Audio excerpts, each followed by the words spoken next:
This idea of guarding your heart, when you are equally yoked or unequally yoked, how do you navigate the heart to protect it? Because it mentions it a lot, to guard it, to protect your heart. What is it speaking to when we read that? I think guarding your heart has more to do with, and I hate to go back to this fake matrix world we're in. I think guarding your heart has to do with all that yuck, all the false programming. You have no idea, this world system we live in is such a lie. It's such a lie. I forgot, were we talking about retiring? I think you were talking about you want to always work. And I thought that's so profound, because we learn these concepts. I want to just work and then suddenly retire and stop working. That's not our design. Right. We're supposed to always be working and growing, and you know, so we learn these different concepts. So guarding your heart to me is guarding it from the lies, the perceptions out here that distort our reality that's awaiting us. If we can get past the matrix, if we can disconnect and look inwardly, introspectively, and allow the Almighty to shape you proper, right? Because you had Adam and Eve, right? They're created, and God loves them. They have no idea what love is. Right. They experience love through God, but they don't know what love is. They're perfect. They don't know what faith is. They don't know what hope is. How would they know that? They were created perfect in the garden. Right. So God gives them a contrast, because this is God's great movie of how to get these kids to know that, hey, I love you and I created you for greatness. And they end up falling. When they fall, and God gives, we saw it in the opening skit, and God gives the promise of redemption. Now they know what love is. You love me. So love doesn't come from the flowers. Because I can do wrong. Right. And you'll still love me. Right. But you know what? Even it's a sacrifice. But even prior to that, how I learned, and we did this in our studying, is that just prior to even that was the choice. When you give somebody the choice to love or not love you, is the act of love. You know, somebody asked me, I'm so glad you said that, why would God put a tree there knowing that they would eat from the tree? I'm like, first of all, you setting me up? Right? You setting me up, God? God? It seems like a setup. It seems like a setup. But this is part of the movie. This is part of the love. Love has to give you a choice. If you say be fruitful and multiply, I'm just doing what you said to do. I'm just a robot. I have no choice. But there's a lot of men have multiplied. Yeah. You take these sharp turns all the time. But if you have the tree there now you realize I have a choice. I can either do what he said to do or do what I want to do. Right? And so it gets confusing, like I said, when we're not seeing beyond what we see. And again, this whole matrix world designed to blind us. It's killing our kids, it's killing us. If we can just unplug for a minute, get back to ourselves, get back to wanting to be our highest self. Yes. Right? So protecting your heart, going back to the question, is protecting it from the lies around us. Yeah, and I think we're setting ourselves up to be disappointed if we think that there's going to be this critical mass of awareness, and the society is all of a sudden going to reflect our individual desires. So we really can't look to society to justify and validate the life choices that we make. You have to create the tribe that you have and walk that out within yourselves and your little family that you've created. I think that's the healthiest form of love and yoking that I'm interested in. Yeah, we all have a heart, and sometimes our hearts are broken. Yes. Oh man. Upbringing, parental letdown, situations, trials that we've been through. The trauma. Right? So guarding your heart bonding. really is, working to build your heart back and getting those lies out of it. Yes. Before we speak about trauma bonding and the energy of that kind of yoking, I just wanted to touch briefly on the idea of financial yoking. Is this something that we should be considering? I once asked a guest of mine, should I be with a poor man or should I be with a rich man? If both of them were, very kind and loving and all of those wonderful things, what's the equally yoking in that situation? And as a financial advisor, and I'm sure you've spoken to many people, how do you navigate and negotiate financial conversations in a yoking context? Well, in a yoking context, like for an example, believe it or not, a quick story is that when my grandparents met, it was coming out of the war, and my grandfather said, I don't have anything today, but I'll get what you want tomorrow. And what happened is they built a business together. My grandfather had a very high acumen, and my grandmother was very smart. Numerically very smart. But they built a business, and they were able, and they ended up owning several businesses over their time.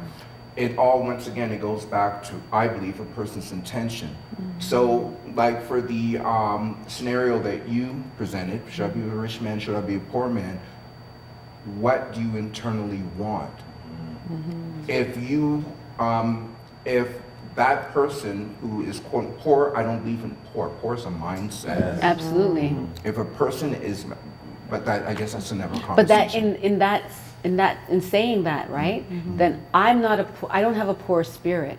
So I wouldn't be attracted most likely to a man who has a poor spirit unless there was trauma and I don't know my own worth. I don't know who I am. So I'm choosing something that I'm settling with. And there's nothing wrong with money. It's the lust or the love of money that is the issue. That's right. So if you have somebody who is already that already has that predisposition, and they can help mentally support your goals and dreams as well as financially, then by all means.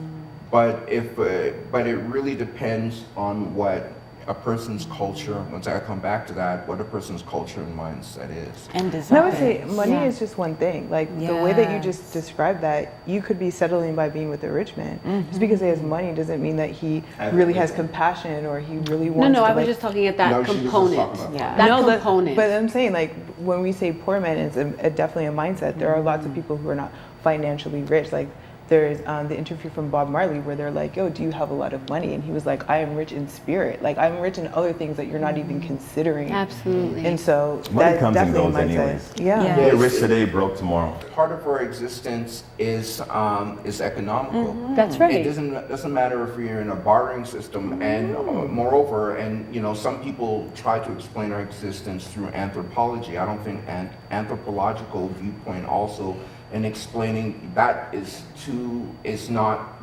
anthropology can't solely explain one's existence. Right. But with that being said, financially,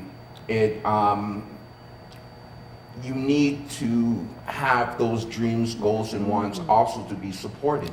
And there's nothing wrong with that. There's nothing wrong with saying, I have a particular standard, but at the same time, if somebody falls below that particular standard that you originally set for yourself, and that person has drive, and they may have the drive, you may have the means. You know what? You have a drive to be able to do something. Well, guess who I know? And they introduce you to the person to help you reach your goals, which goes back to yoking. Yeah. It's the yin and the yang. The beauty is not in the note, but it's the silence between the notes. So I think that it's very critical, like, once again, to find somebody and financially that could massage your intellect and be able to help you be greater than perhaps that you even thought that you would be. Okay, so when we bring up the idea of ability then and trauma, how do we equally yoke if we're traumatized? We're not even aware of our wholeness, so what are we yoking to? So for me, that's probably how I would describe my waiting stage. My waiting stage, and like when I'm explaining to people, is like, I really want people to have the opportunity to have healing relationships. So for me, if you're waiting, you're preparing, you're getting to know yourselves, you're becoming the person you're looking for. And so you're going to be attracting people into your life during that time. And at that time, you're attracting your mirror. So if you're like, I wouldn't marry this person, you're saying, I wouldn't marry me right now. Because right now, this is the person I'm attracting, and I'm not really down with this person. So what about them do I not like that I'm going to actually take the time to work on with myself? I love it. As you're doing that, you're busy. Okay? You're very busy. If you're actually getting into it, you are going to find those traumas. They will pop up. Yes. They will slap you in the face. They might knock you down. Like, you will be seeing it. And to me, it's like, that's the time where you want to have those supports. You want to have friendships. Right. You want to be able to have people around you who are like giving you a pattern of this is what healthy looks like. Yes, you know, yeah, a friend of mine told me to, you don't have to work everything out with the partner. You have friends Do it for by that. Not yourself. only Yes, women, but male absolutely. friends that you Yes. can practice asserting yourself, Practice. asking them how they want to Here's the hear thing. something. Society Yeah. has this concept of like, we're talking about waiting. We're Religion. talking about how you're supposed to wait, right? Or People how think- to wait, not how you're how supposed to to. How you wait. can wait, yeah. People are like, I'm so lonely. And it's like, well, you're not waiting the way you're supposed to be waiting. Because if you're really taking time to grow, pour into yourself, and study yourself, you're busy. You have a lot to do. I don't You're know. really You really growing are. right now. You are I, growing. I would say to some, you know, I've been, when I used to do counseling, when I used to minister, there's two things. I used to tell people wait at least 2 years. If you like the person and you're going to be with them to the day that you close your eyes, what 2 years to do what? Sleep with them? No. Commit your life. I'm Commit talking your about life. like having children, having that kind of thing. And also like when we met, I asked her various questions, abstract questions like, okay, say there's an event that's going on in another place, what do you think about that? Or to find out, and in her answers, telling me who she is. But Pastor Dan, what happens when we change? Because we all evolve and grow. So what if you start off equally yoked, but you're no longer equally yoked because you've grown so much? You know, not to make it so simple, but a woman has to be whole. She should know how to be single, built up, right? And the man we should know have his that. purpose. A man should know how to be What makes a whole man and move? single. Well, and that's his purpose. He needs to find his purpose. Right. A man needs to know his purpose. So you shouldn't really yoke yourself to a man who isn't clear on his purpose. Absolutely but not. you know what I Absolutely find? not. What I'm finding from men that I've met recently is that they have a purpose, but it doesn't fall into how society thinks his purpose should be walked out. And so he doesn't know how to express his purpose Right. because he might, like I met a guy who loves being with his family. Yeah. He would prefer if she went out and did the thing Yeah. because he knows how to do the taking care of the kid thing really well. Yeah. But as a man, he doesn't know how to say that and be like, yeah, that's what I want. You can work with a guy like that. Hell yeah, I'm gonna work with that. But you have to. Because I know I want to work. Yeah, but you got to be whole enough to see, do I fit into that picture? Oh, I think that fits me perfectly. And it's really, it's a communication thing. If you're not saying that, how am I supposed to know? Right? I love that. So let's practice some of that. We'll do some foreplay next, and we're going to have some reenactment of a counseling session and how you would guide people through, you know, getting into a yoking. Can two people who are seemingly unyoked come to a realization and then align? Let's see in this next segment.